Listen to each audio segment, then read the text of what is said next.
Hello, friends. This is me, Shyam Tiwari, and I welcome you all to the official YouTube channel, The Backbenchers Classes. Friends आज हम लोग कुछ current affairs के जो news section में आए हुए हैं कुछ खबर उसको देखेंगे जो कि आगामी 11 to 13 जेपीएससी इंटरव्यू रिलेटेड होगा। मतलब उसको प्रोस्पेक्टिव में रखते हुए ये क्लास आपका डिज़ाइन किया गया है। तो जैसा कि आप देख सकते हैं स्क्रीन पे कि पूछा गया है कि 59th ज्ञानपीठ पुरस्कार किसे प्रदान किया गया है। तो देखिए, ज्ञानपीठ पुरस्कार से अमूमन सवाल पूछे जाते हैं, जैसे कोई भी पुरस्कार से पूछे जा सकते हैं। भारत रत्न पिछले इंटरव्यू में पूछा भी गया था कि भारत रत्न में क्या क्या अवार्ड में दिया जाता है, कैश प्राइज़ क्या होता है, और भी मतलब बहुत सारे क्वेश्चन अलग अलग अवार्ड से। तो देख सकते हैं कि श्री विनोद कुमार शुक्ल जी को ये अवार्ड दिया गया है। ये एक्चुअली हाईएस्ट लिटरेरी ऑनर है जो कि दिया जाता है भारतीय ज्ञानपीठ द्वारा, जो कि एक लिटरेरी और कल्चरल ऑर्गेनाइजेशन है।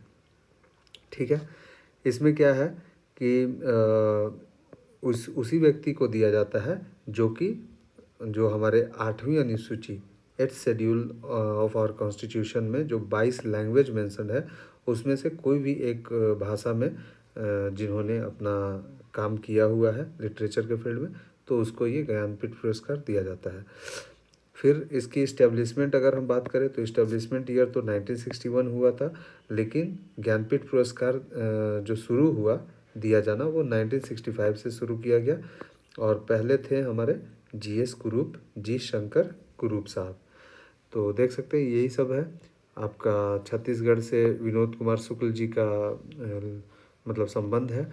और इस यहाँ पे पुरस्कार में 11 लाख नगद राशि, कांस्य की सरस्वती प्रतिमा और प्रशस्ति पत्र भी दिया जाता है।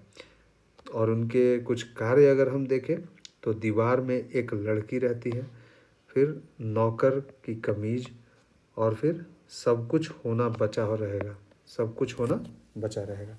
तो ये कुछ आपके एडिशनल इन्फॉर्मेशन थे। और मैंने देखा है कि यहाँ से क्वेश्चन पूछे जाते हैं कि लाइक कितना कैश प्राइज़ होता है, क्या क्या दिया जाता है उसमें, सरस्वती जी का मूर्ति रहता है कि नहीं। तो ये सारे क्वेश्चन पूछे जा सकते हैं। देन है कि हाल ही में किसे गो आई बीबो का ब्रांड एम्बेसडर नियुक्त किया गया। तो ये बहुत ज़्यादा इंटरव्यू से रेलेवेंस नहीं है इसका, वैसे ऋषभ पंत जी हैं।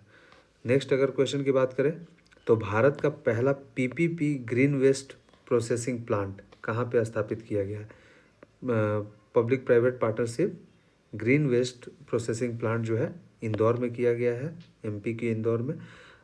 इससे क्वेश्चन यहाँ पे ऐसा सच ये डायरेक्ट क्वेश्चन तो नहीं पूछा जाएगा इंटरव्यू बोर्ड में, लेकिन आपसे ये पूछ सकते हैं कि गवर्नमेंट का जो इंफ्रास्ट्रक्चर का जो मतलब वर्क होता है, इंफ्रास्ट्रक्चर डेवलपमेंट होता है, वो कौन कौन से मॉडल पे गवर्नमेंट वर्क कर रही है अभी मतलब पूरे झारखंड में या फिर पूरे इंडिया में। तो देख सकते हैं आप पीपीपी मॉडल जो है वो 3 प्रकार का हो जाता है: build operate and transfer, build own and operate BOO, और हाइब्रिड एन्युटी मॉडल। ये 3 टाइप्स के मॉडल हैं। तो आप ये मॉडल को ध्यान में रख सकते हैं, ऐसा क्वेश्चन पूछा जा सकता है। नेक्स्ट है क्वेश्चन नंबर 4 कि स्टॉकहोम वाटर प्राइज किसे प्रदान किया गया है। तो वैसे Stockholm water prize as such पूछ भी सकते हैं पर चांसेस कम है। जिनको दिया गया है वो है गुंटर ब्लोजल गुंटर ब्लोजल को दिया गया है। लेकिन यहाँ पे पूछा जा सकता है झारखंड में आपको कि मतलब जो फॉरेस्ट और ये सब के लिए जो पर्सनालिटी लगे हुए हैं एक एक्टिविस्ट के तरह, तो ये हैं आयरन लेडी दयामनी बारला जी। तो इनके बारे में पूछा जा सकता है। तो आप झारखंड में इंटरव्यू देने जा रहे हैं तो ये सब को ध्यान में रखें। नेक्स्ट अगर हम बात करें तो 5th क्वेश्चन है अंतर्राष्ट्रीय ओलंपिक समिति, इंटरनेशनल ओलंपिक कमेटी से जिसकी पहली महिला अध्यक्ष कौन बनी है। IOC का पहली महिला अध्यक्ष बनी है क्रिस्टी कोवेंट्री। क्रिस्टी कोवेंट्री जो है आईओसी की पहली महिला अध्यक्ष बनी है। जबकि आपसे ये भी पूछा जा सकता है कि डब्ल्यूटीओ की पहली महिला अध्यक्ष कौन है, तो नागोजी ओंकाजो इवेला। नागोजी ओंकाजो इवेला। तो ये है हमारी फिफ्थ क्वेश्चन हमारा रहा। देन सिक्स्थ है, नासा के अंतरिक्ष यात्री बुच विलमोर और सुनीता विलियम्स, ये काफ़ी न्यूज़ जो है अभी काफ़ी वायरल तरीके से, मतलब समझिए कि हर जगह देखा जा रहा है कि इन लोग की वापसी हो रही थी।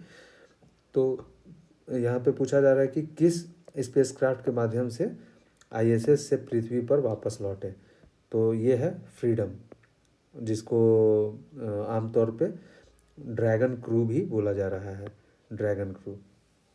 तो इस पर्टिकुलर इस टॉपिक पे, क्योंकि इंडिया से है और सुनीता विलियम इंडिया से है, इंडिया ओरिजिन है, तो यहाँ पे जो है आपसे क्वेश्चन पूछा जा सकता है इस पर्टिकुलर टॉपिक से रिलेटेड इंटरव्यू में। तो मैं इस पे एक अलग वीडियो बनाऊंगा जिसमें काफ़ी एलेबोरेटली डिस्कस करूंगा सुनीता विलियम का वापसी को। ठीक है। देन है नेक्स्ट क्वेश्चन नंबर 7 है, वरुण एक्सरसाइज के बारे में पूछा जा रहा है। नौसैनिक अभ्यास है ये 2025 का। आयोजन किस सागर में हुआ, तो कौन से सागर में हुआ आप देख सकते हैं यहाँ पे, अरब की सागर में है। ठीक है। अच्छा, ये है कि वरुण एक्सरसाइज जो है किस देश के साथ होता है, तो फ्रांस देश के साथ होता है। यहाँ तक आप जान लीजिए, मतलब इंटरव्यू पर्पस से। यूनेस्को की विश्व धरोहर स्थलों में महापाषाणकालीन स्थल को शामिल किया गया है अभी, तो बताना है कि कौन सा साइट है, तो वो साइट है मुदुमल मेनहीर। मुदुमल मेनहीर, ये तो चलो आप इंडिया लेवल पे जान लिए, लेकिन ये भी पूछा जा सकता है कि यूनेस्को का इंटेंजिबल कल्चरल हेरिटेज कुछ है झारखंड में, इसको दिया गया है झारखंड का कोई भी चीज़ में, तो हाँ दिया गया है सरायकला छऊ को 2010 में। ये आपको ध्यान रखना है क्योंकि आप झारखंड में इंटरव्यू देने वाले हो। नेक्स्ट अगर बात करें तो अंतरिक्ष में डॉकिंग और अनडॉकिंग क्षमताओं का प्रदर्शन करने वाला चौथा देश कौन बना, तो ऑब्वियस हमारा भारत बना है, हमारा प्यारा भारत। और 3 देश ऑलरेडी जो हैं वो हैं अमेरिका, रूस और चीन है, उसके बाद हम लोग ही हैं। अच्छा, इसरो ने SDX-01 जिसको चेजर कहा गया है और SDX-02 जिसको टारगेट कहा गया है नामक 2 उपग्रहों को स्वचालित रूप से अंतरिक्ष में अनडॉक किया गया है। ठीक है। तो ये सब हमारा है 2035 तक, इसको ध्यान रखना है आपको कि भारत को अपना भारतीय अंतरिक्ष स्टेशन जो है बनाना है। और चंद्रमा मिशन क्या है हमारा 2040 तक इसको पूरा करना है। देन है 10th क्वेश्चन की बात करें तो हाल ही में जारी विश्व खुशहाली रैंकिंग जारी किया गया है और इसमें 8वीं बार लगातार विश्व का सबसे खुशहाल देश कौन है ये पूछा गया है, तो ये है हमारा फिनलैंड देश काफ़ी खुशहाल देश है।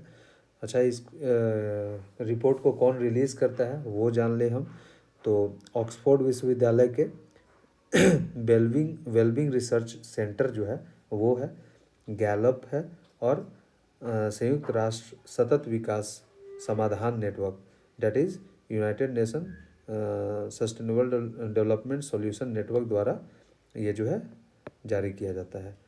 देन है 11 क्वेश्चन। 11th में क्या है कि UN80 पहल का उद्देश्य क्या है, तो इसका उद्देश्य है संयुक्त राष्ट्र प्रणाली की दक्षता और लागत प्रभावशीलता को सुधार करना है। तो ये कोई बहुत ज़्यादा इम्पोर्टेंट वैसे न्यूज़ नहीं है रिलेटेड टू इंटरव्यू, तो कोई बात नहीं।